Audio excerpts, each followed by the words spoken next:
Hello and welcome to the Met Office 10-day trend. A very clear trend this week that cold air will spread south. Easterly winds will bring snow to many places by the start of next week. What's less clear is how widespread and how disruptive that snow will be heading into next week. But over the next few days, well, the clear signal is that there'll be some very disruptive snow across parts of Scotland.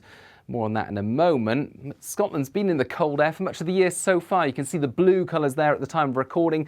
Milder air sits currently across the rest of the UK, southwesterly winds. They come up against the easterly winds we've got at the moment across Scotland.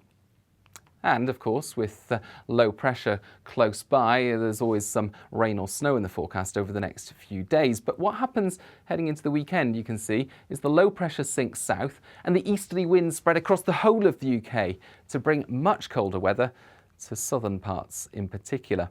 That cold air coming all the way from Scandinavia. It will feel a marked contrast for the south, in particular compared to what we've got at the moment, which is mild conditions across much of England, Wales and Northern Ireland for the time being.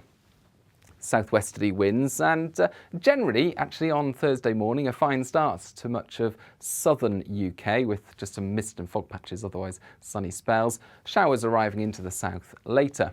In the far north, it's cold here, with some wintry showers, but in between outbreaks of mainly rain for Northern Ireland, Northern England, southern and central Scotland at lower levels. And that rain could cause some issues over the next few days for parts of Northern England, rain warning in force.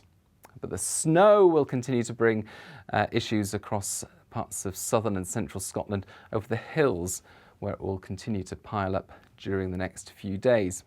If anything, during Thursday night, we're going to see milder air push into southern Scotland for a time, and so the snow really will be confined to hills here, with rain at lower levels, but it stays cold in the far north of Scotland, where it will be a bright day on Friday with wintry showers, and again some sunny spells possible in the south, but a greater chance of showers across much of Northern Ireland, southern Scotland, England and Wales, some heavy downpours at times.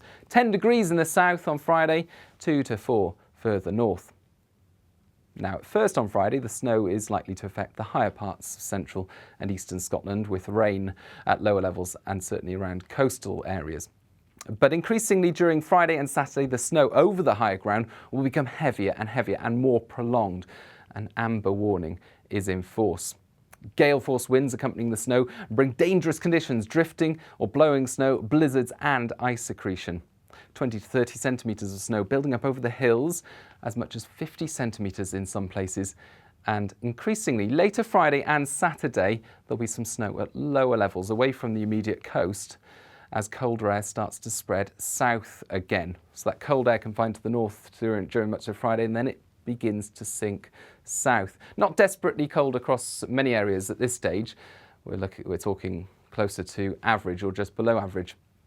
5 degrees in the south, but later Saturday, as the cold air begins to spill south, any rain across Northern Ireland, northern and eastern England will increasingly turn wintry. And then the really cold air starts to arrive Saturday night and into Sunday. And these are daytime temperatures on Sunday. We're talking low single figures in many places, sub-zero in some spots. Here's a summary of the warnings on Saturday. You can see the areas where we've got snow warnings in force. Increasingly, eastern parts of England seeing rain turning to snow, and that snow beginning to build up by the start of Sunday. Mainly over hills at first, but as we go into next week, perhaps at lower levels, the snow accumulating significantly. Elsewhere, actually, mainly becoming drier, albeit colder, into the start of next week. Those cold easterly winds coming from Scandinavia. The main difference between this and the 2018 Beast from the East is that those winds came from Siberia, and they were even colder than we were seeing into the start of next week, especially in the south. But it's still cold enough widely for anything to come out of the sky as snow across the UK by the start of next week. Mainly at first, because these are easterly winds, they're going to be picking up moisture over the North Sea and dumping snowfall across Scotland and eastern England. Further west, it's going to start off mainly dry. But if we run that through again, you can see with the cold air in place across the UK, milder air, weather fronts and low pressure will dive to the south and perhaps start to move across northern France. different computer models have different ideas on the track and position of these areas of low pressure for the start of next week. Some of them bring these low pressure systems closer to the UK, and if that happens, well, it could be more widespread snow and more disruptive snow across some southern parts of the UK into the start of next week. But that's an aspect of the forecast that is at the moment very uncertain. It looks more likely that it's eastern parts of the UK because of the very cold easterly winds, where we're going to see the most frequent snow showers, snow accumulating, especially over the hills, but at lower levels at times as well. The main question mark is how widespread snow will be elsewhere. And there are different solutions for later next week as well.